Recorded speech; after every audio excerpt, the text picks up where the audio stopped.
আল্লাহ পাক বলছেন, এক ফোঁটা নাপাক পানি দিয়া তোমার আমি বানাইলাম। মায়ের পেটের ভিতরে কয়েকদিন যাওয়ার পরে খাবারের প্রয়োজন হয়। আল্লাহ বলেন, তুমি কি খাবে, কে খাওয়াবে, কোত্থেকে খাবে? তোমার মা বাপ চিন্তা করে নাই, এমনকি দুনিয়ার কোন ডাক্তারও চিন্তা করতে পারে নাই, করে বের করতে পারে নাই তুমি কি খাবে। আমি তোমার এমন রব, আমি তোমার এমন আল্লাহ, আমি তোমার এমন রব, তুমি কি খাবে? তোমার মায়ের মাসিক রক্তটাকে বন্ধ করে দিলাম, আর মায়ের নাভির থেকে একটা তার নিয়ে তোমার নাভির সাথে জোড়া দিয়ে দিলাম।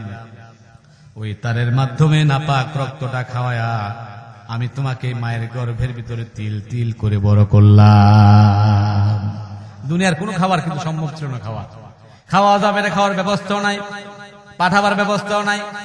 আল্লাহ পাক বলেন, তুমি কি খাবে? আমি চিন্তা করলাম, আমি তোমার রব। দুনিয়াতে আসতে তুমি আসার পরে, দুনিয়াতে আসার পরে আবার খাবারের প্রয়োজন, তুমি কি খাবে? কেউ চিন্তা করে নাই। দুনিয়ার কোন ডাক্তার, দুনিয়ার কোন চিকিৎসা বিজ্ঞানী, এমনকি তোমার মা বাবাও চিন্তা করে নাই। চিন্তা করার আগে আমি আল্লাহ তোমার মায়ের গর্ভ থেকে দুনিয়ায় আসার অন্তত 6 মাস আগে তোমার মায়ের বুকের উপরে তোমার জন্য খাদ্য তৈরি করে গরম করে রাখলাম। সুবহানাল্লাহ। মায়ের বুকে দুধ দিয়ে রাখলাম, গরম করলাম। এমন একবার গরম করলাম, একবারের গরমেই কয় বছর চলে? 2.5 বছর চলে, 2 বছর চলে। সুবহানাল্লাহ। ফ্লাক্সে আমরা কি বলেন, ফ্লাক্সে পানি টানি চা রাখি না, কয় ঘন্টা থাকে? 1-2 ঘন্টা, 12 ঘন্টা সর্বোচ্চ, 2 দিন 1 দিন থাকে। আল্লাহ বলেন, এমন গরম করলাম একেবারে 2.5 বছর কোনো গরম করা লাগে না। আল্লাহ বলেন, মায়ের বুকে দুধ দিলাম।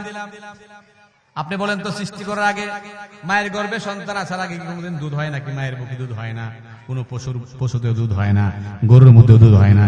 যে মাত্র গরুর বাচ্চা পেটে আসে আল্লাহ দুধের ব্যবস্থা করেন, কারণ আল্লাহ হচ্ছেন রব। জোরে কোন সুবহানাল্লাহ। কখন কি লাগবে তিনি ব্যবস্থা করেন, তার নাম রব।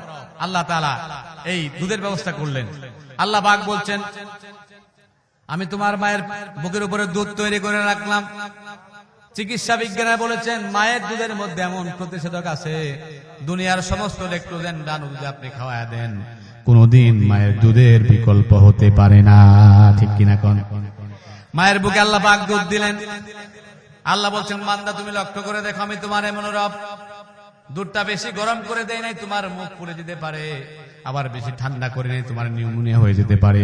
আবার বেশি ঘন করে নাই, তোমার গলা আটকা যাবে। বেশি পাতলাও করে নাই, তোমার উপকার হবে না। এমন করে দিলাম যেটা তোমার শুধু উপকার আর উপকার। আল্লাহু আকবার। আল্লাহ বলছেন, আমি তোমার রব, তোমার পেটের ভিতরে খাওয়াইলাম, দুনিয়াতে আসার পরে তোমার খাওয়ার ব্যবস্থা করলাম। এখন দুধ খাইলাম আমরা 1-2 বছর, সবাই খেয়েছি। দুধ খাওয়ার পরে দেখবেন 6 মাস, 1 বছর বা 8 মাস যাওয়ার পরে দাঁত উঠে কিনা? ছোট্ট ছোট দাঁত উঠে। কেন এই দাঁত যে উঠছে? আপনি বলেন, দাঁতের জন্য কখনো দরখাস্ত করছেন আল্লাহর কাছে? আল্লাহ, আমার কিন্তু 6 মাস পর দাঁত লাগবে। করছেন? চেয়ারম্যান সাহেবের কাছ থেকে মাল আনতে গেলে দরখাস্ত করতে হয় না? 6 মাস 1 বছর আগেই অ্যাপ্লিকেশন করতে হয় যে আমার তো এই ইউনিটটা লাগবে, এটা লাগবে, করতে হয়। কিন্তু আল্লাহ বলেন, তোমার মায়ের গর্ভ থেকে আসার পরে তোমার দাঁত লাগবে, কোনদিন দরখাস্ত করো নাই। করেছি আমরা? করি নাই। দাঁত দিলেন, দেওয়ার পর ছোট্ট ছোট দাঁত দিলেন। প্রথম দাঁত কি থাকে? ছোট না? ছোট থাকে দাঁত। এরপরে 6 মাস পরে যে দাঁতটা ওটা ছোট থাকে, এটা 1-2 বছর, 3 বছর, 4 বছর যাওয়ার পরে অটোমেটিক দাঁতটা পড়ে যায়। আল্লাহ তাআলা আবার ওই জায়গার মধ্যে বড় বড় দাঁত দিয়ে দেন। সুবহানাল্লাহ। জোরে কোন সুবহানাল্লাহ। আমরা করি কি? আমরা এত বোকা, দাঁত পড়ে গেলে বাচ্চার এটা নিয়ে খুঁজে ইঁদুরের গর্তের মধ্যে দিই, দিয়ে বলি, ইঁদুর মামা আমার বাচ্চার আঁকা বাঁকা দাঁত দিয়ে সুন্দর দাঁত দিও। এরকম মুসলমান আছে না নাই? অথচ দাঁত দিলেন কে? প্রথম দিলেন আল্লাহ, পরে আল্লাহ দিলেন। আমরা ইঁদুরের কাছে চাই, এ বুক আমি করবো না। দাঁত আল্লাহ তাআলা দিলেন। এখন দেখেন দাঁতের মধ্যে কত কুদরত। মানুষের দাঁত কয় রকম বলেন তো? কয় রকম বলেন? জানা থাকলে বলেন। 2 ধরনের। কয় ধরনের? এই মারির দাঁত গুলি একরকম, চ্যাপটা। ঠিক না? আমি মিথ্যা বলতেছি? মারির দাঁত, আচ্ছা, মারির দাঁত গুলি কি? চ্যাপটা। আর এই দাঁত গুলা কি? সুচালো বলে। সুচালো মানে এরকম সূচের মতো, ঠিক না ভাই? আচ্ছা, আপনারা বলেন গরুর দাঁত কয় রকমের বলেন তো? 1 রকমের। ভালো করে দেখেন কি, আজকে দেখেন গরুর দাঁত সবগুলি চ্যাপ্টা। কেন? গরু 1 প্রকার খাবারই খায়, শুধু ঘাস খায়। গরু কোনদিন মাছ খায়, গোশত খায়? খায় না। 1 প্রকার দাঁত দিলেই তার যথেষ্ট। আর মানুষের দাঁত ওরকম কয়টা? শাকসবজি খাবে 1 প্রকার দাঁত লাগবে, আবার গোশত খাবে 1 প্রকার দাঁত লাগবে। আল্লাহু আকবার। দিয়েছেন কে? রব। কে দিয়েছেন? রব দিয়েছেন। চাইতে হয় নাই, দিয়েছেন। আল্লাহু আকবার। এই হচ্ছে রব। আমার বন্ধুগণ, এই হচ্ছে আমাদের রব। এজন্য আল্লাহ রাব্বুল আলামিন রবের পরিচয় সব জায়গায় দিয়েছেন। কোরআনের প্রথম সূরার মধ্যে কি? আলহামদুলিল্লাহি রাব্বিল আলামিন রবের পরিচয়। কোরআনের শেষ সূরা সূরা নাস, কুল আউযু বিরাব্বিন নাস রবের পরিচয়। সূরা ফাতিহায় রবের পরিচয়, সূরা নাসে রবের পরিচয়। আল্লাহ রাব্বুল আলামিন সমস্ত নবীকে কাফেরদের সামনে দাওয়াত দেওয়ার জন্য যে বিধান দিয়েছিলেন, সেখানে সবাই রবের দাওয়াত দিয়েছেন, রবের পরিচয় দিয়েছেন। কোরআনে কারীম যে রাত্রিতে নাজিল হয়েছে, রাতের দাম বেশি। কোরআনে কারীম যে মাসে নাজিল হয়েছে, মাসের দাম বেশি। কোরআনে কারীম যার উপর নাজিল হয়েছে, তিনি সর্বশ্রেষ্ঠ রাসূল। কোরআনে কারীম যারা ডিস্ট্রিবিউশন করেছেন, বন্টন করার দায়িত্বে ছিলেন, তারা হচ্ছেন পৃথিবীর সর্বশ্রেষ্ঠ মানুষ, সাহাবায়ে কেরাম। জোরে কর ঠিক কিনা? তার মানে কোরআন যেখানে লেগেছে, যে জায়গায় লেগেছে, যে ব্যক্তির সাথে লেগেছে, যে সমাজে লেগেছে, যে দেশে লেগেছে, যে পরিবার লেগেছে, আল্লাহ তাআলা কোরআনের কারণে ওই পরিবারের, ওই দেশের, ওই এলাকার, ওই ব্যক্তির, ওই জায়গার সম্মান বাড়ায় দিতে। ঠিক কিনা? সমাধান চাও যদি জীবনে মরণে, ফিরে যাও খোঁজে নাও চোখ রাখো কোরআনে। সমাধান চাও যদি জীবনে মরণে, ফিরে যাও খোঁজে নাও চোখ রাখো কোরআনে। তবেই পাবে সুখ শান্তির ঠিকানা, তবেই পাবে সুখ শান্তির ঠিকানা, যদি মেনে নাও তুমি মনে প্রাণে। সমাধান চাও যদি জীবনে মরণে, ফিরে যাও খোঁজে নাও চোখ রাখো কোরআনে। জোরে কর ঠিক কিনা? এ বাণী সকলের নয় শুধু মুমিনের, যারাই চলবে মেনে ফল পাবে কোরআনের। এ বাণী সকলের নয় শুধু মুমিনের, যারাই চলবে মেনে ফল পাবে কোরআনের। ঘরেই বলো কিবা রাষ্ট্রে বলো, অশান্তি দূর করে শান্তি আনে। সমাধান চাও যদি জীবনে মরণে, ফিরে যাও খোঁজে নাও চোখ রাখো কোরআনে। জোরে কর ঠিক কিনা? কোরআনের সমাধান আছে, কোরআনের শান্তি আছে। অতএব আমাদের সামনে সেই সুযোগ আছে। আমরা দেখতে চাই, আমরা কোরআনকে রাষ্ট্রীয়ভাবে রাষ্ট্রে কোরআনকে আমরা বসাতে চাই এবং কোরআনওয়ালাদেরকে বসাতে চাই। আমরা বিগত সব কিছু, আমরা বিগত 50 বছরে অনেক কিছু দেখেছি। কি বলেন? দেখছি না? সব দেখা হয়ে গেছে। কেউ আগে দুর্নীতি করছে, এখন সুযোগ পায় কেউ আবার নতুন করে শুরু করছে। ঠিক কিনা? কোন এই জন্য যারা দুর্নীতিবাদ, যারা দেশ ধ্বংস করার জন্য চিন্তা ভাবনা করে, যারা গরিবের হক নষ্ট করতে চায়, এমন কাউকে আমরা সামনে ক্ষমতায় বসাতে চাই না। আমরা কোরআনওয়ালাকে বসাতে চাই। কোরআন দিয়ে শান্তি আমরা এটা আসে বাস্তবে দেখাতে চাই। ঠিক কিনা? প্রিয় বন্ধুগণ, এই জন্য কোরআনের সাথে থাকবেন, কোরআনওয়ালাদের সাথে থাকবেন। আল্লাহ তৌফিক দিন, বলেন আমিন। প্রিয় ভাইরা আমার, কোরআনের কথা বলছিলাম আমরা, সে কোরআনে কারীম থেকে, যে কোরআনের সাথে থাকলে সম্মান বাড়ে, মর্যাদা বাড়ে, দেশে শান্তি আসে, সে কোরআনে কারীম থেকে আমি একটি ছোট্ট সূরা তেলাওয়াত করেছি। আসুন আমরা সূরার মূল আলোচনায় যাই। আমি যে সূরাটি তেলাওয়াত করেছি, আমার বিশ্বাস এখানে যারা আছেন সবার এই সূরাটি মুখস্থ থাকার কথা। মুখস্থ আছে ভাই? কোন সূরা পড়ছি বলেন তো? সূরাতুল ইখলাস, বা আমরা অনেকে কুল হুয়াল্লাহ সূরাও বলি এটাকে। তো সূরাতুল ইখলাস, এটা আমার বিশ্বাস এখানে যারা আছেন সবার মুখস্থ আছে। এবং আমরা এই সূরাটিকে নামাজের মধ্যে বেশিরভাগ পড়ি। কেন পড়ি? কারণ সূরাটি হচ্ছে একটা ছোট্ট সূরা এবং এই সূরাটি পড়তেও সহজ। ঠিক কিনা বলেন? তো আমরা এই সূরাটি অনেক সময় নামাজে পড়ি, কিন্তু আমরা যে নামাজে পড়ি এটা সত্য কথা। নামাজে আমরা সূরা পড়ার পরেও এই সূরার মধ্যে কি আছে, আল্লাহ তাআলা কি বলেছেন, এই বিষয়টা কিন্তু আমরা অনেকেই জানি না। ঠিক কিনা ভাই বলেন? অনেকে জানি না। আজকে আমরা এই মাহফিল থেকে জেনে যাব যে সূরাতুল ইখলাসে আল্লাহ তাআলা কি বলেছেন, এটার মধ্যে কি আছে আমাদের জন্য। তো এই জন্য এই সূরাতুল ইখলাসটা জানার আগে আমরা কয়েকটা বিষয় মনে রাখবো। এক নম্বর হচ্ছে, এই সূরাটি হচ্ছে কোরআনে কারীমের 112 নম্বর সূরা। বলেন তো কয় নম্বর সূরা?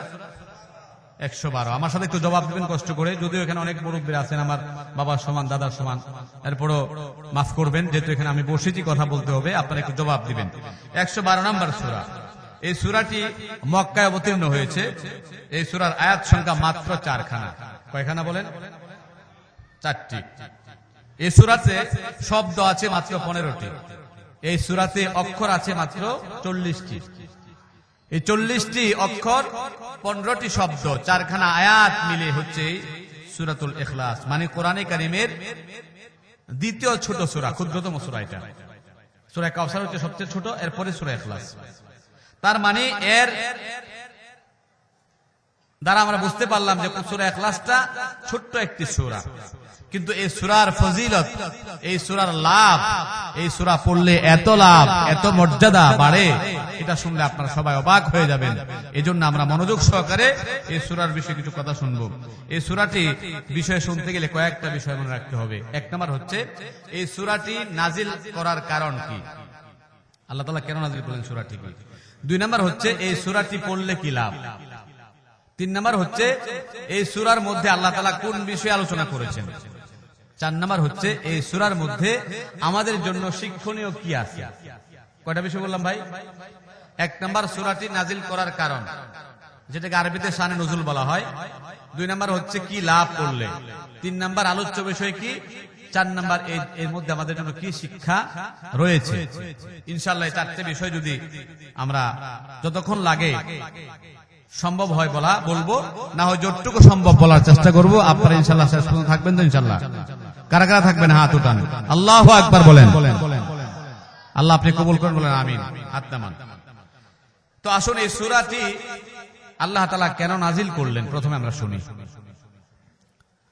কোরআনে কারীমের যতগুলি তাফসীরের কিতাব আছে, তাফসীর ইবনে কাসির, তাফসীর রুহুল মানি, তাফসীরে বায়জাবি, তাফসীরে জালালাইন, তাফসীর ফি জিলালিল কোরআন, তাফসীরে কুরতুবী, এই ধরনের যত তাফসীর আছে সবগুলি তাফসীর থেকে আমরা যে বিষয়টি পাই সেটি হচ্ছে আল্লাহ তাআলা এই সূরাটি কাফের মুশরিকদের প্রশ্নের জবাবে নাজিল করেছেন।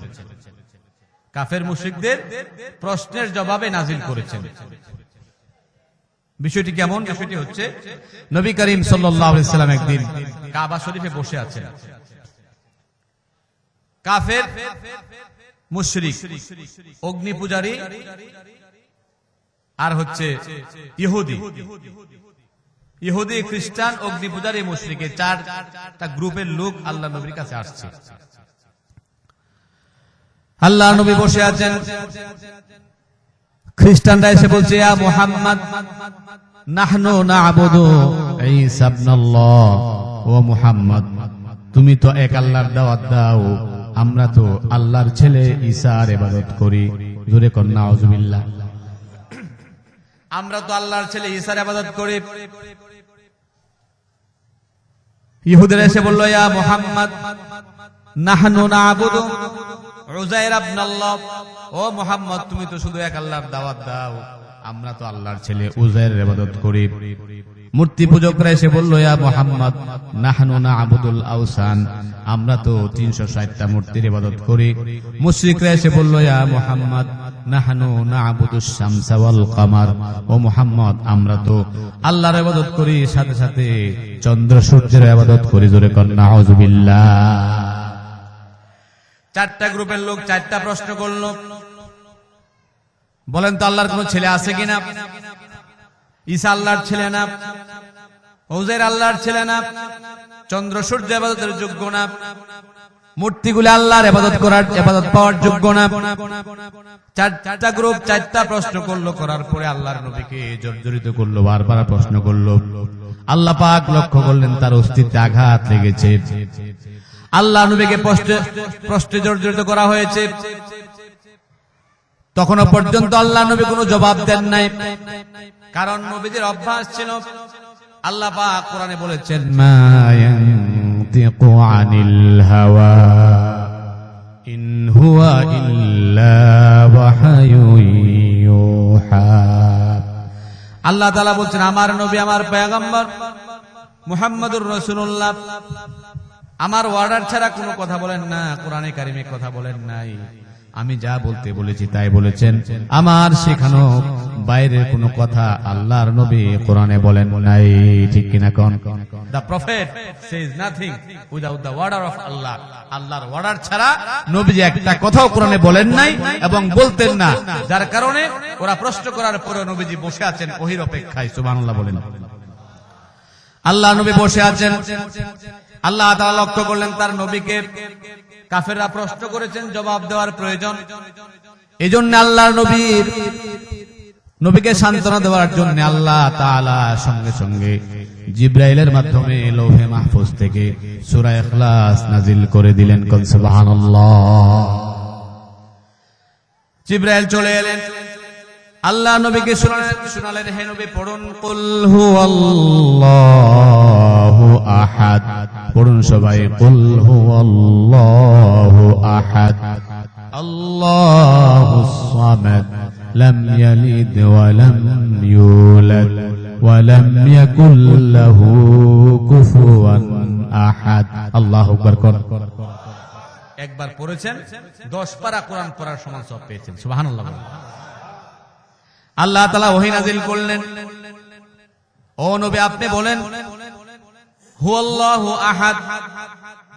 কুল মানে হে নবী আপনি বলেন, হুয়া মানে হুয়াল্লাহ মানে আল্লাহ, আহাদ মানে এক, আল্লাহুস সামাদ তিনি কারো মুখাপেক্ষী নন, লাম ইয়ালিদ তিনি কারো কাছ থেকে জন্মগ্রহণ করেন নাই, লাম ইয়ালিদ তিনি কাউকে জন্ম দেন নাই, ওয়া লাম ইউলাদ তিনি কারো কাছ থেকে জন্মগ্রহণ করেন নাই।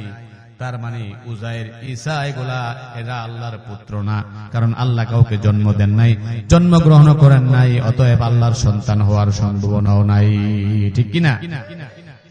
আল্লাহ পাক বলছেন তিনি জন্ম দেন নাই, জন্মগ্রহণ করেন নাই। ওয়ালাম ইয়াকুল লাহু কুফুয়ান আহাদ। এই পৃথিবীতে আল্লাহর সমকক্ষ, আল্লাহর সমান পাওয়ার রাখেন এমন আরেকজন নাই, ঠিক কিনা? O prophet, you answer them, say he is one and only, the eternal refuge, he neither begets nor is born nor is there to him any equivalence. তিনি কাউকে জন্ম দেন নাই, কারো কাছ থেকে জন্মগ্রহণ করেন নাই।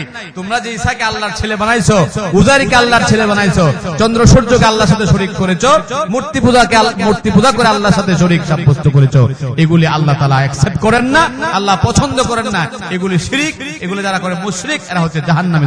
ঠিক কিনা? তাহলে এই প্রশ্নের জবাব দেওয়ার জন্য আল্লাহ তাআলা সূরাটি নাযিল করেছেন। নিশ্চয় বুঝতে পেরেছেন, ঠিক কিনা? তাহলে আল্লাহ তাআলা এই সূরাটি নাযিল করেছেন জবাব দেওয়ার জন্য।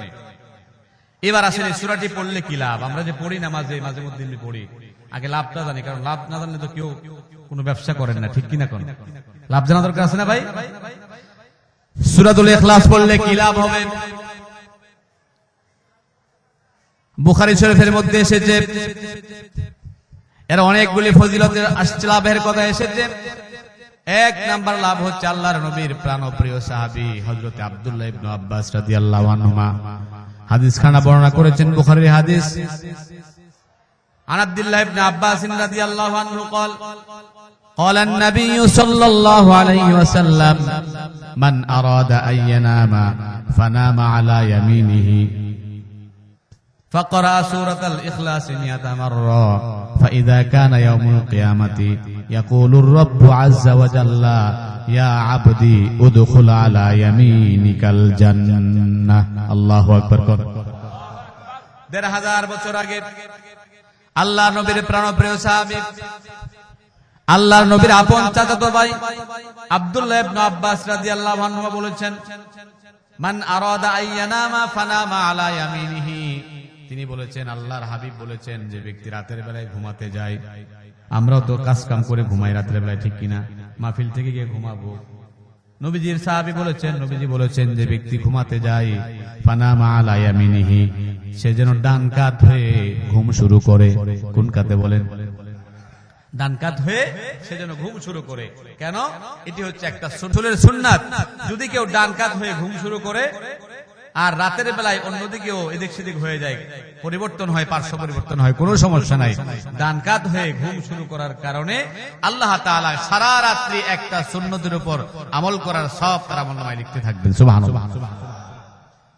রাতে ঘুমাইবেন, সওয়াবও পাইবেন, শুধু সুন্নতটা মানলে হইল। সহজ না ভাই? এজন্য আল্লাহর নবী সাহাবী বলেছেন সেজন্য ডান কাত হয়ে ঘুমায়। ঘুমানোর পূর্বে ঘুমাইলে তো শরীরে পড়ে কিন্তু চোখে ঘুম আসে না, আসে? শোয়ার পরে অনেক চিন্তা আমাদের মাথায় আসে, সারাদিন কোথায় গেলাম, কি ব্যবসা করলাম, কি করলাম, সব চিন্তা আসা ঢোকে ঘুমাইলে পড়ে, শরীরে পড়ে। এজন্য সাথে সাথে কিন্তু ঘুমায় না।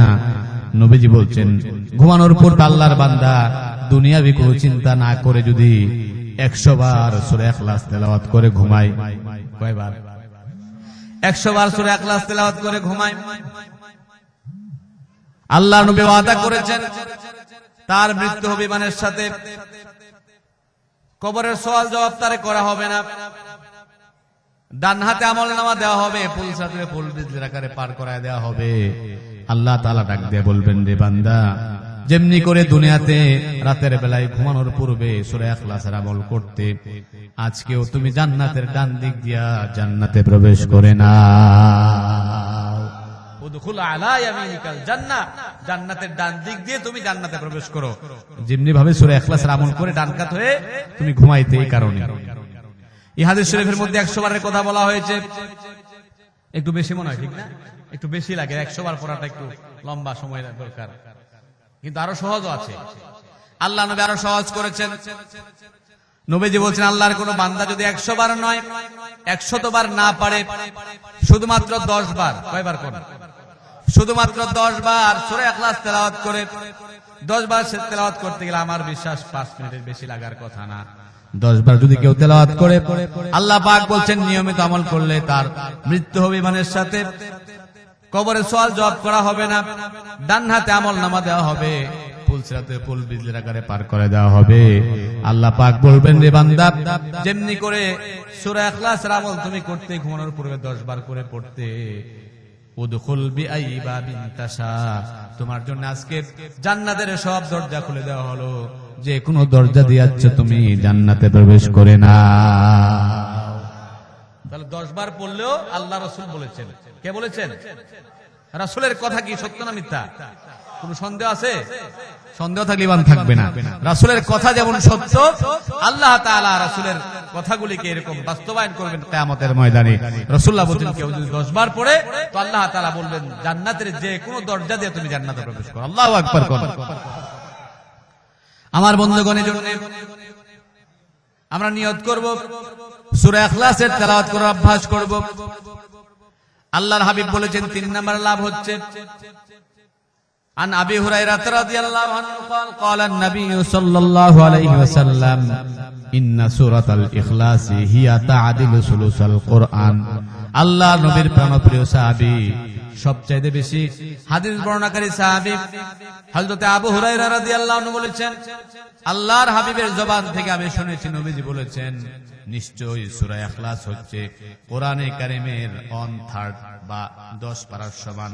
আল্লাহর কোন বান্দা বান্দী যদি একবার সূরা ইখলাস তেলাওয়াত করে 10 পারা কোরআন তেলাওয়াতের সমান সওয়াব পাবে। সুবহানাল্লাহ। কেউ যদি 2 বার পড়ে 20 পারা কোরআন পড়ার সমান সওয়াব পাবে। কেউ যদি 3 বার সূরা ইখলাস তেলাওয়াত করতে পারে, গোটা কোরআনে কারীম খতম করলে যে পরিমাণ সওয়াব হবে, আল্লাহ পাক সেই পরিমাণ সওয়াব ওই বান্দা বান্দির আমলনামায় দিয়ে দিবেন। জোরে কোন আল্লাহু আকবার। সহিহ হাদিস, হাদিসটা সহিহ, বিশুদ্ধ। নবীজি বলছেন কেউ যদি একবার পড়ে 10 পারার সমান সওয়াব, 2 বার পড়লে 20 পারার সম পরিমাণ, 3 বার পড়লে এক খতম কোরআন পড়ার সমান সওয়াব পাওয়া যাবে। আপনারা বলেন তো এই আমলটা কি কঠিন না সহজ? তাহলে আমাদের আমলের ওয়াজ দরকার আছে না?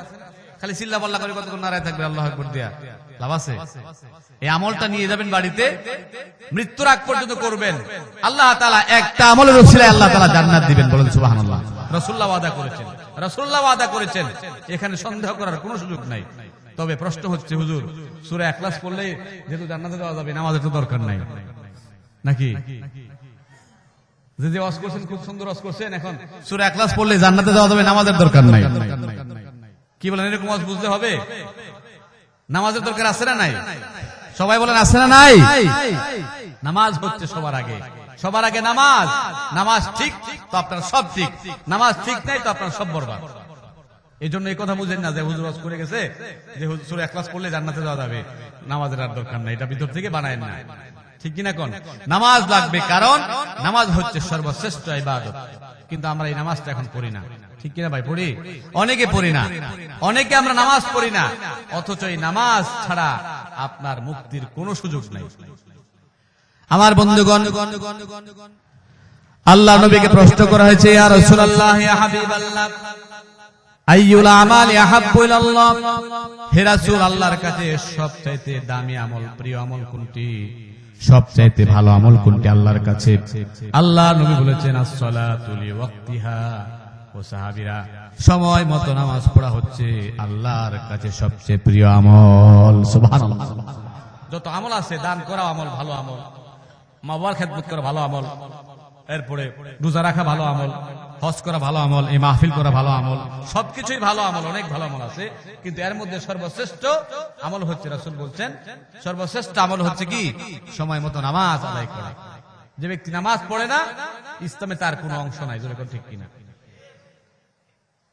আল্লাহ নবী বলেছেন, আস-সালাতু ইমাদুদ্দিন, মান আকামাহা ফাকাদ আকামাদ-দ্বীন ওয়া মান তারাকাহা ফাকাদ হাদামাদ-দ্বীন। নামাজ হচ্ছে দিনের খুঁটি। যে ব্যক্তি নামাজ পড়লো সে যেন দিনের খুঁটিকে ঠিক রাখলো, আর যে ব্যক্তি নামাজ পড়লো না সে যেন দিনকে ধ্বংস করে দিল। নাউযুবিল্লাহ। আপনাদেরকে একটা প্রশ্ন করি, আপনারা বলেন তো, শয়তান আল্লাহর কয়টা হুকুম অমান্য করেছিল? বলেন তো কয়টা? একটা। শয়তান আল্লাহর একটা হুকুম অমান্য করেছিল। বলা হয়ে থাকে 9.5 লক্ষ বছর ইবাদত করেছিল আল্লাহ। এই 9.5 লক্ষ বছরের ইবাদত আল্লাহর একটা হুকুম অমান্য করার কারণে বরবাদ হয়ে গেছে। এখন আপনারা বলেন, 5 ওয়াক্ত নামাজে কয়টা ফরজ? আল্লাহর হুকুম কয়টা আছে বলেন? সবাই বলেন। 5 ওয়াক্ত নামাজে আল্লাহর 17টা হুকুম আছে, মানে 17টা ফরজ মানে আল্লাহর হুকুম। এখন শয়তান যদি আল্লাহর এক হুকুম অমান্য করে শয়তান হয়ে থাকে, তো আল্লাহর যে বান্দা বান্দি 17 হুকুম অমান্য করতেছে, হ্যাঁ কি শয়তানের চেয়ে বড় না ছোট? জোরে কোন না, বড় না ছোট? চিন্তা করতে হবে। যে ব্যক্তি নামাজ পড়ে না, বিশ্বাস করেন, যে ব্যক্তি বেনামাজি, শয়তান তার থেকে নিরাপদ দূরত্বে অবস্থান করে। শয়তান বলে যে তুমি তো আমার বাবা না, আমার দাদা, কারণ আমি এক হুকুম অমান্য করে শয়তান হয়েছি, তুমি দৈনিক 17টা হুকুম অমান্য করো, কখন জানি আল্লাহর গজব তোমার উপরে পড়ে। এই জন্য শয়তান ও বেনামাজি থেকে দূরে থাকে। দূরে ঠিক কিনা? এটা হচ্ছে বাস্তবতা। এই জন্য নামাজ পড়তে হবে। এই কপাল আর এই নাক, এটা আল্লাহ তাআলা সৃষ্টি করেছেন। কপাল হচ্ছে সৌভাগ্যের প্রতীক, আর নাক হচ্ছে মর্যাদার প্রতীক। দেখেন না, কারো যদি মানে কোনো সংসারে কোনো কিছু হয়, মানে ছেলে কোনো খারাপ কাজ করে বা তার কোনো সমস্যা হয়, তাহলে কি বলে? যে হুজুর আমার তো এই নাক কাটা গেছে। কি বলে? আসলে কি নাক কাটছিল নাকি? মানে অপমানিত হয়েছে সমাজের কারণ, সমাজে। আবার যদি কোনো জায়গায় আগুন লেগে যায়, নষ্ট হয়ে যায় কোনো কিছু, বলে হুজুর আমার তো কপাল পোড়া গেছে। তার কি কপালে আগুন লাগছিল? আগুন কিন্তু কপালে লাগে নাই, কিন্তু কপাল পোড়া যায় কেন? বলছে কপাল হচ্ছে সৌভাগ্যের প্রতীক, নাক হচ্ছে মর্যাদার প্রতীক। এজন্য আল্লাহ রাব্বুল আলামিন বলছেন, কেউ যদি সৌভাগ্যবান হতে চায়, মর্যাদা বাড়াতে চায়, সেজন্য আল্লাহর দেয়া কপাল আর নাক দিয়া দৈনিক 5 বার আল্লাহকে সেজদা দিয়া দেয়। ভাগ্য ভালো করে দিবেন, মর্যাদাও বাড়ায়া দিবেন কে? এজন্য মুয়াজ্জিন সাহেব কি বলে? নামাজের শুরুতে আযানের মধ্যে বলে আসসালাত, নামাজের আযানের মধ্যে বলে হাইয়া আলাস সালাম, হাইয়া আলাস সালাহ। তার মানে হচ্ছে আসো, কল্যাণের দিকে আসো, নামাজের দিকে আসো, কাম টু প্রেয়ার, নামাজের দিকে আসো। আপনি প্রশ্ন করলেন, মুয়াজ্জিন চিল্লাও কেন? নামাজে আসলে কি হবে বলো? মুয়াজ্জিন পরের পংক্তিতেই বলছেন হাইয়া আলাল ফালাহ, নামাজে আসলে তোমার কল্যাণ হবে, ভাগ্য খুলে দেবেন কে? নামাজ আসতে হবে, নামাজ পড়তে হবে। নামাজ হচ্ছে আসল, তারপরে অন্য কাজ। এজন্য নামাজকে আমরা কখনোই কোনোভাবেই পরিত্যাগ করতে পারি না। আমার বন্ধুগণ, আল্লাহ নবী মেরাজ থেকে দেখেন, দুনিয়ার সব ইবাদত, দুনিয়ার সকল ইবাদত, ভালো করে শুনবেন, দুনিয়ার সব ইবাদত আল্লাহ তাআলা দুনিয়াতে দিয়েছেন ফেরেশতার মাধ্যমে।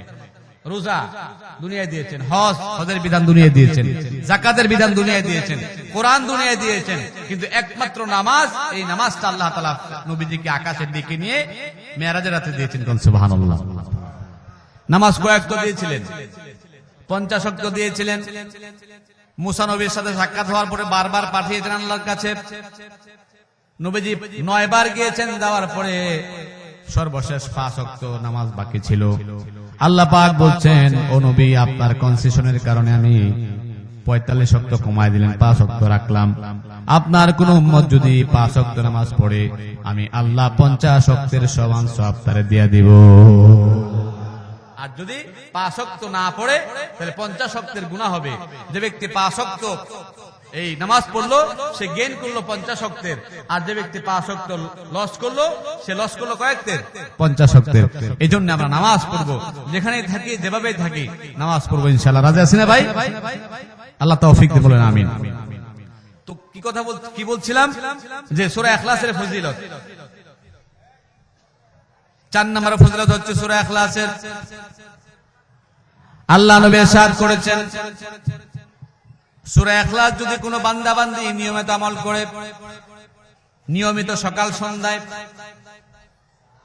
প্রতিদিন নিয়মিত করে আমল করে, আল্লাহ রাব্বুল আলামিনের নবী বলেছেন, ওই বান্দার যদি মৃত্যু হয় মরুভূমিতে গিয়ে, তার মৃত্যু যদি হয় শরীর সমাধি হয় সমুদ্রের পানিতে পড়ে, তার মৃত্যু যদি হয় পৃথিবীর সবচাইতে বড় জঙ্গল আমাজন জঙ্গলে গিয়ে হয়, অথবা এমন জায়গায় যদি তার মৃত্যু হয় যে মৃত্যুর খবরটা তার আত্মীয় স্বজন দেশবাসী কেউ জানে না, আল্লাহ রাব্বুল আলামিনের নবী বলেছেন, সূরা ইখলাসের আমল যদি ওই বান্দার থাকে, আল্লাহ তাআলা আকাশ থেকে 50,000 ফেরেশতা দিয়া তার জানাজার নামাজ পড়াবে। আকাশ থেকে ফেরেশতা দিয়ে হলেও আল্লাহ তাআলা 50,000 ফেরেশতা দিয়ে কমপক্ষে তার নামাজ পড়াবেন। এমন ঘটনা সাহাবায়ে কেরামের যুগে হয়েছে সূরা ইখলাসের আমল থাকলে। তাহলে সূরা ইখলাসের আমলটা আমরা আজকে থেকে ইনশাআল্লাহ নিয়ত করব। পারবো না ভাই ইনশাআল্লাহ? ইনশাআল্লাহ। এরপরে 5 নাম্বার লাভ হচ্ছে, নবী করিম সাল্লাল্লাহু আলাইহি ওয়াসাল্লাম সাহাবীদের একদল সাহাবীকে একবার যুদ্ধের ময়দানে পাঠিয়েছেন। যুদ্ধে যাওয়ার পরে নবীজি একজন সাহাবীকে ইমাম বানায় দিয়েছেন। কি বলেন, ইমাম লাগে না? একজন সেনাপতিও লাগে, ইমামও লাগে। সেনাপতি ইমাম থাকেন। তিনি বললেন যে তুমি নামাজ পড়াবা সাহাবায়ে কেরামকে নিয়ে। ওই সাহাবীর তেলাওয়াত ছিল অনেক সুন্দর, কোরআনে কারীম তিনি অনেক চমৎকার তেলাওয়াত করতে পারতেন। কোরআনে কারীমের তেলাওয়াত যারা ভালো করে করতে পারেন, কি বলেন, শুনলে শুধু শুনতে মন চায়, ঠিক কিনা কোন?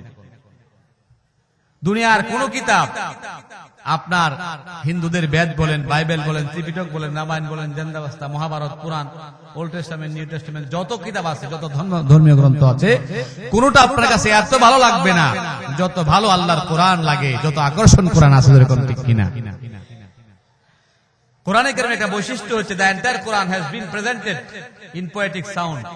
কোরআনের একটা বৈশিষ্ট্য হচ্ছে যে এই কোরআনের বৈশিষ্ট্য হলো এই কোরআনের সাউন্ড এত মজা, এত মনোমুগ্ধকর, আপনি যত শুনবেন ততই ভালো লাগবে। ঠিক কিনা ভাই? সত্যি কথা না? একটা গান বলেন, ধরেন একটা গান, সাপোজ আমি বলি, একটা গান আপনি কয়েকবার শুনেন, দেখবেন 1 বার 2 বার 5 বার 10 বার 100 বার শুনলে আর ভালো লাগে? বলেন তো, ভালো লাগে? মোটেও লাগে না। আমরা দেখেছি অনেক গান আজ থেকে 10 বছর আগে আমাদের দেশে অনেক জনপ্রিয় গান ছিল। মাঝে মধ্যে গান আমাদের পার্শ্ববর্তী দেশ থেকে আমদানি হয়, আমরা শুনি, মাঝে মধ্যে যুবকরা গায়, আমরা শুনি। 8-10 বছর আগে একটা গান ছিল খুব জনপ্রিয়, ও প্রিয়া তুমি কন্যা, ও প্রিয়া তুমি কোথায়, ছিল গান জনপ্রিয়। এরপরে ইন্ডিয়া থেকে গান রিলিজ হয়ে কদিন পরে পরে দেখবেন বাচ্চারা, ছোট ছোট বাচ্চারা গান কি জানি অনেক সময় গাইতো, এরকম তেরে মেরে মেরে তেরে, গাইতো না এরকম গান? গাইতো। কিন্তু এই গানগুলি 2-4-5 বছর পরে কোথায় হারিয়ে যায়, কেউ গায় না। বরঞ্চ এটা যদি কেউ গায়, তখন সে বলে, আরেকজন শুনে বলে, আরে মিয়া এটা তো অনেক পুরান গান, এটা গান কেন? তার মানে এটার মধ্যে আর কি নাই, রুচি নাই। কিন্তু আমার ভাইয়েরা এবার দেখেন, কোরআনে কারীমের মধ্যে এত মনোমুগ্ধতা আছে, কোরআনের সাউন্ড এত মনোমুগ্ধকর। 1500 বছর আগে কোরআনে কারীম নাযিল হয়েছে। 1500 বছর যাবতী ইমাম সাহেবরা যখন নামাজ পড়ান, যে নামাজগুলিতে জাহরি কিরাত আছে, প্রকাশ্যে কিরাত পড়া হয়, মাগরিব, এশা এবং ফজরে, প্রত্যেক নামাজে আমরা শুনি ইমাম সাহেবরা প্রথম পড়েন সূরা ফাতিহা, এরপরে যে কোনো সূরা মিলান। 1500 বছর আগে থেকে সূরা ফাতিহা দিয়ে নামাজ শুরু হয়েছে। 1500 বছর পার হয়ে যাওয়ার পরেও কোন মুসল্লি তো কোনদিন বলেন নাই যে হুজুর সূরা ফাতিহা শুনতে ভালো লাগে না, ঠিক কিনা? বলছে কেউ? বলছে কেউ বলে না, কারণ এটা ভালো লাগবে, এটাই আল্লাহ তাআলার বিধান। ভালো লাগতে হবে। কোরআনে কারীম যখন তেলাওয়াত করা হয়, হারামাইন শরীফের ইমাম যখন পড়েন আসুদাইসি, আব্দুল্লাহ জোহানি, এরা যখন কোরআনে কারীমের তেলাওয়াত করেন, লক্ষ লক্ষ মুসল্লি কোরআন বুঝে না, অর্থ বুঝে না, কিচ্ছু বুঝে না, কিন্তু কোরআনে কারীমের আকর্ষণের কারণে তাদের চোখ বেয়ে পানি পড়ে যাবে, ঠিক কিনা? পানি পড়তে থাকে। এই জন্য ইসলাম যেখানে আছে সেখানে আকর্ষণ আছে, এটা কখনো আকর্ষণ নষ্ট হয় না। আপনি দুনিয়ার গান শুনতে ভালো লাগে না কয়েক বছর পরে, কিন্তু ইসলামী গান শুনেন দেখবেন খুব ভালো লাগে, এটা আর পুরান হয় না। কবি নজরুল কত আগে গান লিখছেন আল্লাহর নবীর নামে, আল্লাহর নামে, আল্লাহ রাসূলের নামে। কবি নজরুল 4000-এর উপর গান লিখছেন আল্লাহর নামে, আল্লাহর নবীর নামে। এগুলো শুনলে এখনো মনে হয় যে আমরা গাইতে থাকি, ঠিক কিনা? আছেন এরকম গান লিখছেন? ত্রিভুবনের প্রিয় মুহাম্মদ এলো রে দুনিয়ায়, সাগর আকাশ বাতাস দেখবে যদি আয়। কত পুরান গান, হ্যাঁ, বললে শুধু মনে চাই শুনতে। তুমি কত সুন্দর কি করে বোঝাই, কোন ভাষা পাই না খুঁজে তোমার তুলনা তুমি নিজে। এই জন্য গান শুনবেন না যুবক ভাইরা, আপনারা গান শুনবেন না, মোবাইলে ওয়েলকাম টিউন, রিং টুন এগুলা গান দিবেন না। অনেক সুন্দর সুন্দর গজল আছে, ইসলামী সঙ্গীত আছে, আপনি হিন্দি বলেন বাংলা বলেন সব গজল এখন আছে না? আপনি নামাজের একটা গজল দেন, শুনতে ভালো লাগবে, নামাজের প্রতি আকর্ষণ হবে। নামাজের গজল আছে বাচ্চাদের, আছে না? আছে। সালাত কায়েম করো, সালাত কায়েম করো, সালাত কায়েম করো, সালাত কায়েম করো, হবে সম্মানী তুমি, হবে জান্নাতি তুমি, দেবে কাল হাসরে শীতল ছায়া আর সে আজিম, রব্বিয়াল আলা রব্বিয়াল আজিম। এমন সুন্দর গান বাংলা হিন্দি এরকম অনেক গান আছে, ইসলামী গান আছে, এগুলা লাগাবেন, আরেকজনকে শোনালেও সওয়াব হবে, গুনাহ হবে না, অন্তত গুনাহ হবে না। আর আমরা এমন রিংটুন লাগাই নামাজে বাজতে পড়ে মানুষের মায়ের খাওয়া বাইলো, ঠিক কিনা? এখন এই জন্য এগুলো আমরা লাগাবো না। তো বলছিলাম কোরআনে কারীম হচ্ছে এমন আকর্ষণীয়, এক সাহাবীকে নবীজি ইমাম বানিয়ে দিয়েছেন, মনে আছে আপনাদের? বানানোর পরে তার তেলাওয়াত ছিল সুন্দর, যেটা বুঝাচ্ছিলাম, অনেক সুন্দর তেলাওয়াত ছিল। তিনি চমৎকার কোরআন পড়তে পারতেন, পড়তে শুনতে শুধু মনেই চাইতো। কিন্তু আশ্চর্যের বিষয় হচ্ছে ওই সাহাবী আসর এবং যোহরের নামাজে তো আস্তে আস্তে কেরাত পড়েন, কেউ শুনে না, কি দিয়ে পড়ান। মাগরিব, এশা এবং ফজরের নামাজ যখন পড়াতেন, তিন ওয়াক্তের প্রত্যেক রাকাতে তিনি সূরা ফাতিহার সাথে সূরা ইখলাস মিলায়া নামাজ শেষ করতেন। সুবহানাল্লাহ বলেন। মানে হচ্ছে সূরা ফাতিহা পড়তেন, মাগরিবের নামাজে প্রথম রাকাতে সূরা ইখলাস, আবার দ্বিতীয় রাকাতে সূরা ফাতিহার পরে ইখলাস, এশার নামাজে এমন, ফজরের নামাজে এমন। সাহাবায়ে কেরাম বলছেন যে ভাই আপনার তেলাওয়াত তো অনেক সুন্দর, কোরআন তো শুনতেই মন চায়, আপনি একটু বেশি করে পড়েন না, আমরা তো চাই একটু পেছনে দাঁড়ায় শুনতে। ওই সাহাবী তার রিকোয়েস্ট রাখেন নাই, এইভাবে পড়তেছেন, পড়াচ্ছেন। আমার বন্ধুগণ, যুদ্ধের মিশন শেষ হয়ে যাওয়ার পরে সাহাবায়ে কেরাম যখন আল্লাহর নবীর কাছে ফিরলেন, ফেরার পরে আল্লাহর নবীর কাছে সাহাবায়ে কেরাম বললেন, হে রাসূল, আপনি যে সাহাবীকে ইমাম বানিয়ে দিয়েছিলেন তার তেলাওয়াত অনেক সুন্দর, চমৎকার তেলাওয়াত, শুনতে শুধু মন চায়। কিন্তু বড় আশ্চর্যের বিষয় হচ্ছে ওই সাহাবী যখনই নামাজ পড়াতেন, যখনই তিনি নামাজ পড়াতেন, মাগরিবের নামাজ পড়াতেন, প্রথম রাকাতে সূরা ফাতিহা পড়তেন, ফাতিহার সাথে সূরা ইখলাস মিলাতেন, আবার যখন দ্বিতীয় রাকাত পড়তেন সূরা ফাতিহা পড়তেন, ইখলাস মিলাতেন, আবার যখন এশার নামাজ পড়তেন এভাবেই করে মিলাতেন সূরা ফাতিহার সাথে ইখলাস। অর্থাৎ আমরা চাই ওনার জবান থেকে লম্বা তেলাওয়াত শোনার জন্য, কিন্তু এই সাহাবী, ইমাম সাহাবী সূরা ফাতিহার সাথে ইখলাস ছাড়া অন্য কোনো সূরা মিলান না। আমরা অনেক রিকোয়েস্ট করার পরেও তিনি পরিবর্তন করেন নাই, কারণটা কি আমরা জানতে চাই। আল্লাহ নবী সাহাবীর কাছে ডাকলেন, বলেন, ও সাহাবী, তোমার ব্যাপারে যে অভিযোগ করেছে সাহাবায়ে কেরাম তাকে ঠিক আছে? কয় হ্যাঁ ঠিক আছে। নবীজি বললেন, সাহাবী, তুমি কি কোরআনে কারীমের আর কোন সূরা পারো না? তুমি কি আর রহমান পড়তে পারো না? তুমি কি ইয়াসিন পড়তে পারো না?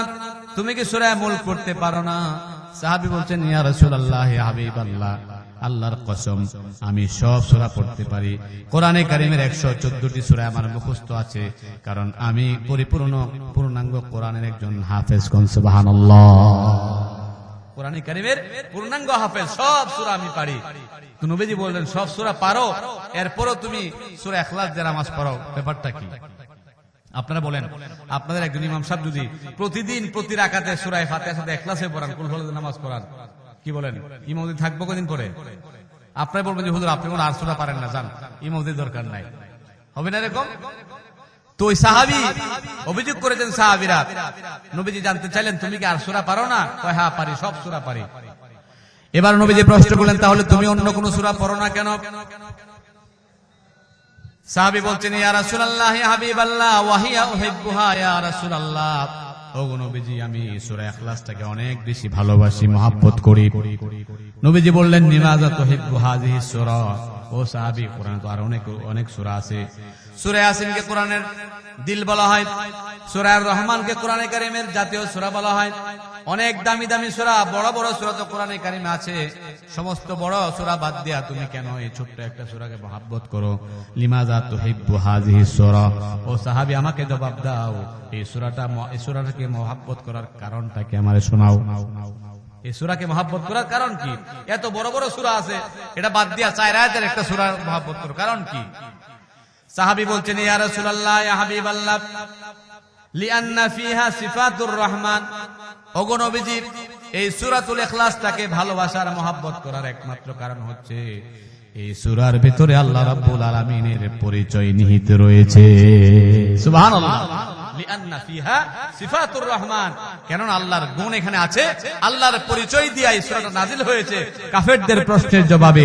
যেহেতু আল্লাহর গুণগান আছে, আল্লাহর বর্ণনা এখানে আছে, আল্লাহকে আমি অনেক ভালোবাসি, এইজন্য এই সূরাটাকে অনেক ভালোবাসি। আল্লাহ নবী শুনলেন, শোনার পরে তিনি নিজে অবাক হয়ে গেলেন।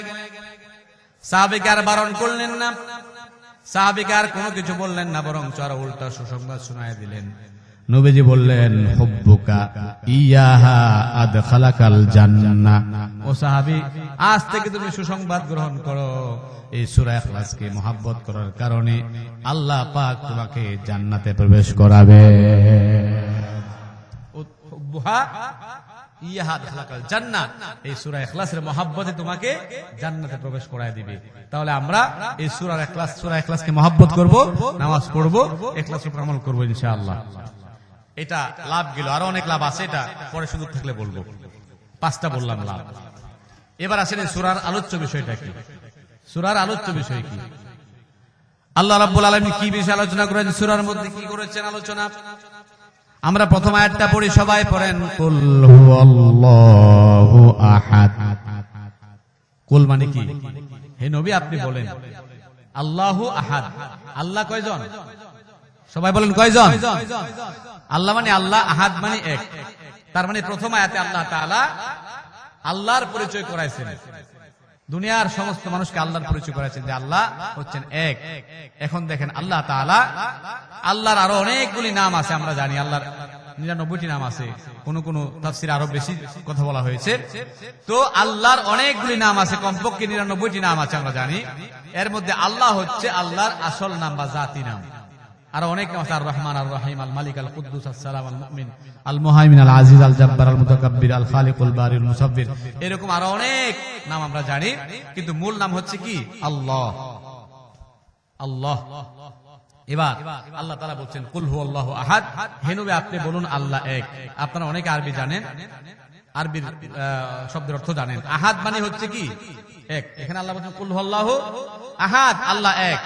আমরা জানি ওয়াহিদ অর্থ কি? বলেন আরবিতে ওয়াহিদ অর্থ কি? ওয়াহিদ ইসনান সালাসা আরবা সিত্তা খামসা আছে না, একক গণনা আছে। তো ওয়াহিদ অর্থ এক আরবিতে, আবার আহাদ অর্থ এক। কিন্তু আল্লাহ তাআলা কোরআনের এই সূরার মধ্যে ওয়াহিদ বলেন নাই, কিন্তু কুল হুয়াল্লাহু ওয়াহিদ বলেন নাই, বলছেন কি কুল হুয়াল্লাহু আহাদ। আল্লাহ তাআলা কেন ওয়াহিদ বলেন নাই? মুফাসসিরগণ ব্যাখ্যা করেছেন, সওয়ালে মুকদ্দারের জবাব দিয়েছেন। ওনারা বলেছেন আল্লাহ তাআলা এক, ওয়াহিদ বলেছেন এই কারণে, আহাদ বলেছেন এই কারণে। ওয়াহিদ অর্থ এক, আহাদ অর্থ এক, কিন্তু ওয়াহিদের পরে ইসনান হয়, 2 হয়, 3 হয়, 4 হয়, 5 হয়, এরকম হাজার, মিলিয়ন, বিলিয়ন, ট্রিলিয়ন সংখ্যা হতে পারে, কিন্তু আহাদের পরে আর কোনদিন 2 হওয়ার সম্ভাবনা নাই। আল্লাহ যে এক, এটা সংখ্যার দিক থেকে বোঝাবার জন্য আল্লাহ আহাদ ব্যবহার করেছেন। সুবহানাল্লাহ। ওয়াহিদ বললে দুই হওয়ার সম্ভাবনা ছিল, এজন্য ওই শব্দটা ব্যবহার করেন নাই। আল্লাহ যে এক, এর মধ্যে কোনো সন্দেহ নাই, এটা সন্দেহ আমরা করি, কিন্তু আসলে কি নাই, সন্দেহ নাই, আল্লাহ তাআলা বলেছেন। এরপরে দেখেন আল্লাহ তাআলা আল্লাহ শব্দ দিয়া পরিচয় দিয়ে শুরু করেছেন। আল্লাহ লিখতে গিয়া 4টা অক্ষর লাগে। কয়টা অক্ষর? আলিফ লাম লাম হা, এই 4টা অক্ষর লাগে। আল্লাহ। এখন আল্লাহ এমন একটা শব্দ, যদি আপনি এখান থেকে একটা অক্ষর বাদ দিয়ে দেন, 4টা অক্ষর লাগে লিখতে, কিন্তু আপনি একটা অক্ষর বাদ দিয়ে দেন, ধরেন আলিফ বাদ দিয়ে দিলাম, তাহলে থাকলো কি? লাম লাম হা। এই লাম লাম হার একটা শব্দ হয়, তার হচ্ছে লিল্লাহ। এখন আপনি চিন্তা করেন, আল্লাহকে যদি আপনি চিনতে যান, একটা অক্ষর বাদ দিয়ে দিলেন, এরপরও চেনা যাবে। আল্লাহ পাক কোরআনে কারিমে বলছেন, লিল্লাহি মা ফিস সামাওয়াতি ওয়া মা ফিল আরদ, আকাশ এবং জমিনে যা আছে সব কিছুর মালিক একমাত্র আল্লাহ। আলিফ বাদ দিয়ে দিলাম, লিল্লাহ দিয়া চেনা গেল। আবার আরেকটা লাম বাদ দিয়ে দেন, শুধুমাত্র থাকলো লাহু, লাহু দিয়েও চেনা যাবে। লাহু মাকালিদুস সামাওয়াতি ওয়াল আরদ। আবার আপনি একটা লাম বাদ দিয়ে দেন, থাকবে শুধু হু, হু দিয়েও চেনা যাবে। হুয়াল্লাহুল্লাযী লা ইলাহা ইল্লা হু। আল্লাহু আকবার। তার মানে কি? আল্লাহর মধ্যে 4টা অক্ষর লাগে, আমরা একটা বাদ দিয়ে দিলাম, চেনা গেল। 2টা বাদ দিয়ে দিলাম, চেনা গেল। 3টা বাদ দিয়ে দিলাম, চেনা গেল। একটা অক্ষর থাকলেই আল্লাহকে চেনা যায়। এমন রব, এমন প্রভু, এমন প্রতিপালক, পালনেওয়ালা পৃথিবীতে আর কেউ নাই যাকে একটা অক্ষর দিয়ে চেনা যায়। আছে বলেন তো? নাই। আমি উদাহরণ দিলে বুঝবেন। হিন্দুরা ভগবান বলে না, আল্লাহরে কি বলে? ভগবান বলে না। ভগবান লিখতে কয়টা অক্ষর লাগে? এই 4টাই লাগে। ভগবান 4টা লাগে না? তো ভগবান থেকে ব বাদ দেয়া দেন, কি থাকবে বলেন তো? গবান। গবানের কোন অর্থ পৃথিবীর কোন ডিকশনারিতে আপনি খুঁজে পান কিনা? পাইতেন না। আমার আল্লাহর একটা অক্ষর বাদ দিলে অর্থ থাকে, অর্থবোধক নাম হয়। আবার গবান থেকে গ বাদ দেন, থাকবে বান। বান মানে বান তুফান, ঝড় তুফান, ঠিক কিনা? এরপরে বাদ দেন ব, থাকবে দন্তান্ন। দন্তান্ন দিয়ে ভগবানকে চেনা যাবে? চেনা যাবে না। কিন্তু আমার আল্লাহ এমন আল্লাহ, যাকে চেনার জন্য একটা অক্ষরে যথেষ্ট, আর কিচ্ছু লাগে না। সুবহানাল্লাহ। আমার বন্ধুগণ, এরপরে আল্লাহ রাব্বুল আলামিন এমন একটা শব্দ, আল্লাহ এমন এক শব্দ যেটার কখনো কোনোদিন স্ত্রীলিঙ্গ হয় না, যেটার বহুবচন হয় না। যারা ভগবান বলে তাদের বহুবচন আছে, ভগবানের বহুবচন ভগবতী, ভগবানের স্ত্রীলিঙ্গ হচ্ছে ভগবতী। এরপরে এই ঈশ্বরের স্ত্রীলিঙ্গ হচ্ছে ঈশ্বরী। গডের বহুবচন হচ্ছে গডেস, অর্থাৎ অন্য সব ধর্মের যারা ভগবান গড মানে তাদের স্ত্রীলিঙ্গ হয়, বহুবচন হয়। কিন্তু আল্লাহ এমন একটা শব্দ যার সাথে কোন শব্দই যোগ করা সম্ভব না, কোন শব্দ যোগ করতে পারবে না, এমন একটা শব্দ আল্লাহ। আল্লাহ তাআলা তার নামটা প্রথমে পরিচয় করেন, এই কারণে আল্লাহ বোঝাতে যাচ্ছেন, বান্দা কেউ যদি আল্লাহকে বিপদগ্রস্ত হয়ে মুসিবতে পড়ে আল্লাহকে আল্লাহ বলে ডাক দেয়, আল্লাহ শব্দ দিয়ে ডাক দেয়, আল্লাহ বলছেন তার ডাকে সাড়া দেওয়া আমার জন্য ওয়াজিব হয়ে যায়। সুবহানাল্লাহ বলে। এই জন্য আল্লাহ শিক্ষা দিয়েছেন, বান্দা আল্লাহকে আল্লাহ বলে ডাক দাও, আল্লাহ বলে ডাকো, আল্লাহর গুণবাচক নাম দেয়া ডাকবা, পড়ে আল্লাহকে আল্লাহ বলো। আমার বন্ধুগণ, ইমাম জাফর সাদেক রাহমাতুল্লাহ আলাইহির একটা ঘটনা আসছে। ইমাম জাফর সাদেক অনেক বড় আল্লাহর ওলি ছিলেন, ইরাকের দিকে তার বাড়ি ছিল। ইমাম জাফর সাদেক রাহমাতুল্লাহ আলাইহি, তার সাথে এক নাস্তিকের তর্ক হয়েছিল একবার। ওই এলাকায় নাস্তিক ছিল খুব বেশি। নাস্তিক কারা? যারা আল্লাহরে মানে না। কি বলেন? বলে there is no God, God বলতে কিচ্ছু নাই, আনসিন ইজ নাথিং, যা দেখি না তা বিশ্বাস করে না, এরা হচ্ছে নাস্তিক। তো এমন এক নাস্তিকের সাথে ইমাম আবু হানিফার সাক্ষাৎ হয়েছে। নাস্তিক আল্লাহরে মানে না। ইমাম জাফর সাদেক বলছে, নাস্তিক তুমি কি কখনো সমুদ্র পথে ভ্রমণ করেছো? মানে সমুদ্র পথে পাড়ি দিছো নাকি কোন সময় জাহাজ দিয়া? কয় হ্যাঁ দিছি। কয় তোমার কি কখনো সমুদ্র পথে জাহাজ ডুবের ঘটনা বা সমুদ্র পথে কোন সময় জাহাজ ডুবছে? কয় হ্যাঁ ডুবছে। আমার একটু শোনা ঘটনা। এবার নাস্তিক বলে, ইমাম জাফর সাদেক, আমি যখন একবার সমুদ্র পাড়ি দিচ্ছিলাম, আমাদের সাথে অনেকগুলি লোক ছিল, শত শত লোক ছিল এক জায়গায়, আমরা সমুদ্র পাড়ি দিচ্ছিলাম বিশাল বড় জাহাজে। হঠাৎ করে সমুদ্রের মাঝামাঝি যাওয়ার পরে আমাদের জাহাজটা ঝড়ের কবলে পড়ে গেল। বিশাল তুফান আসলো, ঝড় শুরু হয়ে গেল। ঝড়ের কবলে পড়লো, পড়ার কিছুক্ষণের মধ্যে জাহাজটা ডুবে গেল। আল্লাহ পাক বলছেন, এক ফোঁটা নাপাক পানি দিয়া তোমার আমি বানাইলাম। মায়ের পেটের ভিতরে কয়েকদিন যাওয়ার পরে খাবারের প্রয়োজন হয়। আল্লাহ বলেন, তুমি কি খাবে, কে খাওয়াবে, কোত্থেকে খাবে? তোমার মা বাপ চিন্তা করে নাই। এমনকি দুনিয়ার কোন ডাক্তারও চিন্তা করতে পারে নাই, করে বের করতে পারে নাই তুমি কি খাবে। আমি তোমার এমন রব, আমি তোমার এমন আল্লাহ, আমি তোমার এমন রব, তুমি কি খাবে। তোমার মায়ের মাসিক রক্তটাকে বন্ধ করে দিলাম, আর মায়ের নাভির থেকে একটা তার নিয়ে তোমার নাভির সাথে জোড়া দিয়ে দিলাম। ওই তারের মাধ্যমে নাপাক রক্তটা খাওয়ায়া আমি তোমাকে মায়ের গর্ভের ভিতরে তিল তিল করে বড় করলাম। দুনিয়ার কোন খাবার কিন্তু সম্ভব ছিল না খাওয়া যাবে না, খাওয়ার ব্যবস্থাও নাই, পাঠাবার ব্যবস্থাও নাই। আল্লাহ পাক বলেন তুমি কি খাবে। আমি চিন্তা করলাম আমি তোমার রব। দুনিয়াতে আসতে তুমি আসার পরে আবার খাবারের প্রয়োজন, তুমি কি খাবে কেউ চিন্তা করে নাই। দুনিয়ার কোন ডাক্তার, দুনিয়ার কোন চিকিৎসা বিজ্ঞানী, এমনকি তোমার মা বাবাও চিন্তা করে নাই। চিন্তা করার আগে আমি আল্লাহ তোমার মায়ের গর্ভ থেকে দুনিয়ায় আসার অন্তত 6 মাস আগে তোমার মায়ের বুকের উপরে তোমার জন্য খাদ্য তৈরি করে গরম করে রাখলাম। সুবহানাল্লাহ। মায়ের বুকে দুধ দিয়ে রাখলাম, গরম করলাম। এমন একবার গরম করলাম, একবারের গরমেই কয় বছর চলে? 2.5 বছর চলে, 2 বছর চলে। সুবহানাল্লাহ। ফ্লাক্সে আমরা কি বলেন, ফ্লাক্সে পানি টানি চা রাখি না, কয় ঘন্টা থাকে?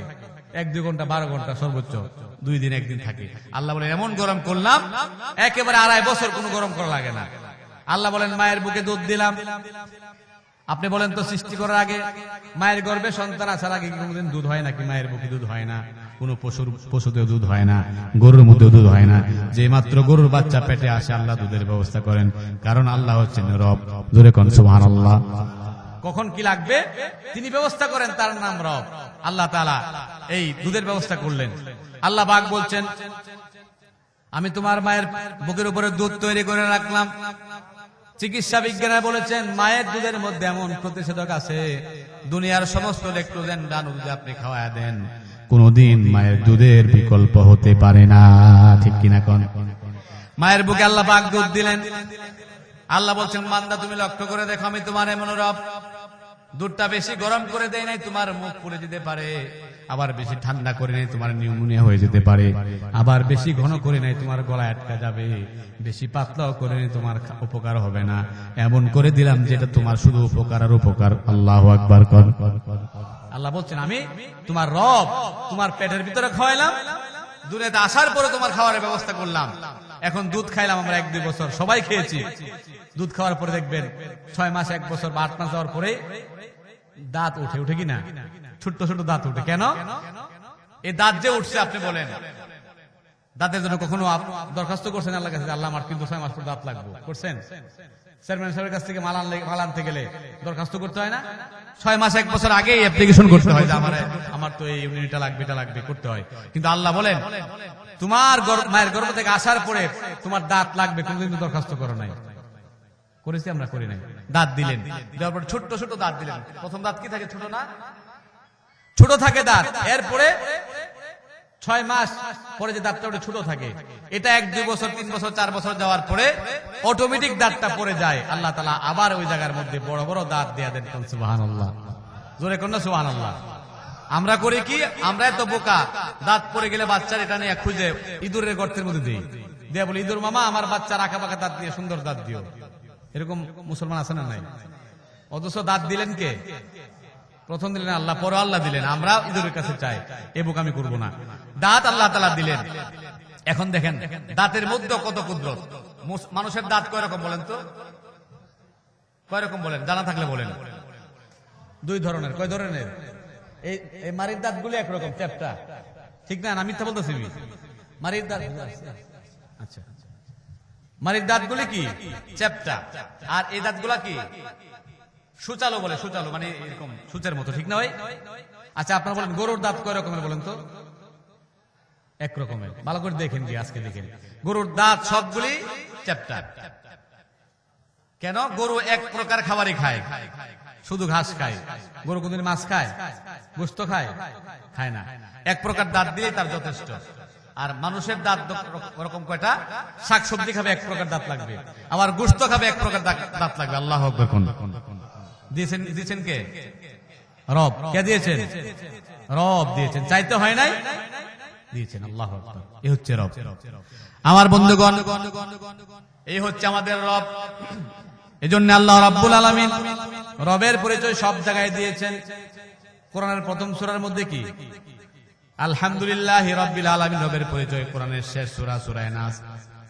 কুল আউযু বিরাব্বিন নাস রবের পরিচয়। সূরা ফাতিহায় রবের পরিচয়। সূরা নাসে রবের পরিচয়। আল্লাহ রাব্বুল আলামিন সমস্ত নবীকে কাফেরদের সামনে দাওয়াত দেওয়ার জন্য যে বিধান দিয়েছিলেন সেখানে সবাই রবের দাওয়াত দিয়েছেন, রবের পরিচয় দিয়েছেন। মুসা নবীকে প্রশ্ন করা হয়েছে তোমার রবকে? তিনি বলেছেন রব্বুনাল্লাযী আ'তা কুল্লা শাইইন খালকাহু সুম্মা হাদা। আমার রব হচ্ছেন তিনি, যখন যা প্রয়োজন যার দিয়ে থাকেন তার নাম হচ্ছে রব। দুনিয়ার সমস্ত নবীরা রবের পরিচয় দিয়েছেন। নামাজের মধ্যে আমরা রবের পরিচয় আছে না নাই? সুবহান রাব্বিয়াল আযীম, সুবহান রাব্বিয়াল আলা। জানাজার মধ্যে রবের পরিচয় আছে। সমস্ত নবীরা রবের পরিচয় দিয়েছেন এবং সর্বশেষে কবরের ভিতরেও রবের পরিচয় নিয়ে প্রশ্ন করা হবে কি হবে না? কি প্রশ্ন হবে? মার রব্বুকা, তোমার রবকে। সেখানে আল্লাহকে পরিচয় করা প্রশ্ন করবে না, রবকে। তার মানে রবের অর্থ হচ্ছে ব্যাপক। রব মানে হচ্ছে সৃষ্টিকর্তা, রব মানে হচ্ছে পালনকর্তা, রব মানে হচ্ছে রিজিক দাতা, রব মানে হচ্ছে আইন এবং বিধান দাতা। রবের 22টি অর্থ আছে, এর মধ্যে উল্লেখযোগ্য প্রধান 4টি অর্থ। রব মানে সৃষ্টিকর্তা, লালনকর্তা, রিজিক দাতা এবং আইন বিধান দাতা। তার মানে হচ্ছে 4 ক্ষেত্রে যদি কেউ আল্লাহকে রব না মানে কোনদিন সে জান্নাত পাবে না। জোরে কোন ঠিক কিনা? রিজিক দাতাকে একমাত্র আল্লাহ, লালনকর্তাকে একমাত্র আল্লাহ, আমাদের সৃষ্টিকর্তাকে একমাত্র আল্লাহ, এবং আইন মানতে হবে একমাত্র আল্লাহর। আল্লাহর আইন ছাড়া, আল্লাহর আইনের সাথে আর কাউ কোন আইন কন্ট্রাডিকশন হলে সেটা পরিত্যাগ করতে হবে, কিন্তু আল্লাহর আইন ছাড়া যাবে না। জোরে কোন ঠিক কিনা? দুনিয়ার সব জায়গায় আল্লাহর আইন যেখানে আছে সেখানে শান্তি আছে না নাই? জোরে কোন আছে না নাই? সূর্য আইন মানে কার? জোরে কোন সূর্য আইন মানে কার? সন্দেহ আছে নাকি? আল্লাহ রাব্বুল আলামিন কোরআনে কারিমে সূরা ইয়াসিনের মধ্যে বলেছেন লাশ-শামসু ইয়ামবাগি লাহা আন তুদরিকাল কামারা ওয়ালাল লাইলু সাবিকুন নাহার ওয়া কুল্লুন ফি ফালাকি ইয়াসবাহুন। আল্লাহ পাক বলছেন, আল্লাহ চন্দ্র সূর্য সৃষ্টি করেছেন। চন্দ্র সূর্যের আগে যেতে পারে না, সূর্য চন্দ্রের আগে যেতে পারে না। যাহার যে স্থান বহাল রাখিয়া ভ্রমণ করেছে খোদাকে ডরিয়া। এখন বাংলাদেশে এখন রাত 9টা বাজে, আমেরিকায় দিনের 9টা। জোরে কোন ঠিক কিনা? সূর্যের কোনো ক্ষমতা নাই। আমেরিকায় এখন রাত করবে, বাংলাদেশে দিন করবে, ক্ষমতা আছে নাকি? নাই। তার মানে সূর্য আইন মানে কার? আল্লাহ। চন্দ্র মানে কার? আল্লাহ। গাছ গাছালি সব আল্লাহর, সবাই আল্লাহর আইন মানে। আর আল্লাহর আইন যেখানে আছে সেখানেই শান্তি আছে। জোরে কোন ঠিক কিনা? এই জন্য আল্লাহ হচ্ছে রব, রবকে মানতে হবে। বলছিলাম এই রবের অর্থ যখন আপনি মানবেন তখন এই কবরে প্রশ্ন হবে তোমার মার রব্বুকা, তোমার রবকে। তাহলে জবাব দিতে পারবেন, ঠিক কিনা? কোন প্রশ্ন হবে না কবরে? হবে কিনা বলেন? মুনকার নাকির করবে সওয়াল, রবকে তোমার বলো। দিন কি রাসূলকে তোমার জলদি খুলে বলো। ও তোর সঠিক জবাব না পারিলে পড়বে ঘোরা ধারে। কবর ঘরের খবর নিলি না রে। রবের প্রশ্ন হবে, রবের জবাব দিতে গেলে অবশ্যই আপনাকে রবের পরিচয় করা লাগবে। আমার রব হচ্ছে এমন, যখন যার যা প্রয়োজন শুধু মানুষ নয় সবাইকে দিয়ে থাকেন। সংক্ষেপে আর 2 মিনিট বলি। এই রব দেখেন, আমাদের দেশে হয় না আপনার মুরগির বাচ্চা, মুরগির এবং হাঁসের বাচ্চা আমরা ফুটাই নাকি বলেন? ফুটাই কিনা? মুরগি এবং হাঁস, মুরগির বাচ্চা মুরগির নিচে দিয়ে কিন্তু আমরা কি করি? হাঁসের ডিমটা দিয়ে দেওয়ার পরে আমরা বাচ্চা ফুটাই। এখন আপনারা বলেন, একই দিনে মুরগির বাচ্চা জন্মগ্রহণ করেছে, আবার একই দিনে হাঁসের বাচ্চা জন্মগ্রহণ করেছে। হ্যাঁ, এখন যদি আপনি মুরগির বাচ্চাকে পানিতে ছেড়ে দেন, সাঁতার কাটতে পারবে? বলো না পারবে। কিন্তু হাঁসের বাচ্চাকে ছাড়লে ঠিকই সাঁতার কাটতে পারবে। কেন পারবে? হাঁসের বাচ্চার সাঁতার প্রয়োজন, এটা আল্লাহ জানেন, আল্লাহ শেখাই দিয়েছেন। সুবহানাল্লাহ বলেন। মুরগির বাচ্চার সাঁতার প্রয়োজন নাই, শেখানোর দরকার নাই। আমাদের দেশ থেকে ব্রাজিল থেকে আমাজন, এই সাইবেরিয়া 18,000 মাইল দূরে, 18,000 মাইল দূরের থেকে এখন শীতের মৌসুম, হাজার হাজার প্রজাতির পাখি আমাদের দেশে আসে না এখন? অতিথি পাখি আপনাদের সাভারে এই যে জাহাঙ্গীরনগর বিশ্ববিদ্যালয়ে অনেক পাখি আসে। এখন এই পাখিগুলা এই যে 18,000 মাইল দূর থেকে আসতেছে, তার কোনো এয়ারপোর্ট নাই, তার কোনো কি নাই, আপনার কারোর সাথে যোগাযোগ নাই, তার কোনো রাডার নাই, এরপরে তার নেভিগেশন করলো কে? আল্লাহ পাক বলছেন 18,000 মাইল দূর থেকে একটা পাখি আসতেছে, আর আসার পরে এই এত দূরে আসতে পারে তার রিজিক আছে, এটা আমি আল্লাহ তাআলা তাকে নেভিগেশন করে আনলাম, আনার পরে এখানে রিজিক দিয়ে আবার তাকে বাসায় ফেলে দিলাম। সুবহানাল্লাহ বলুন। এই হচ্ছে রব। এজন্য যখন যার যা প্রয়োজন তিনি দিয়ে থাকেন। আমার দাঁতের প্রয়োজন দাঁত দিলেন, আমার কথা বলার প্রয়োজন কথা বলার শক্তি দিলেন, সব দিয়েছেন। এজন্য সকল ক্ষেত্রে রবকে মানতে হবে। আল্লাহ তৌফিক দান করুন, বলেন আমিন।